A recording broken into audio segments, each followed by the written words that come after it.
শ্ৰী হিমন্ত বিশ্ব শৰ্মা,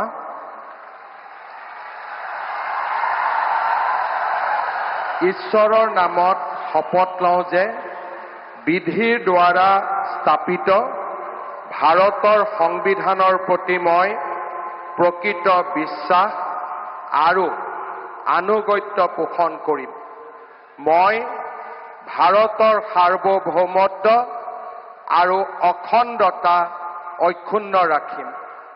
মই অসমৰ মুখ্যমন্ত্ৰী হিচাপে মোৰ কৰ্তব্য বিশ্বস্ততাৰে আৰু শুদ্ধ অন্তঃকৰণেৰে সম্পাদন কৰিম আৰু মই ভয় বা পক্ষপাত, অনুৰাগ বা বিদ্বেষ নোহোৱাকৈ সংবিধান আৰু আইন অনুসাৰে সকলো শ্ৰেণীৰ লোকৰ প্ৰতি ন্যায় আচৰণ কৰিম।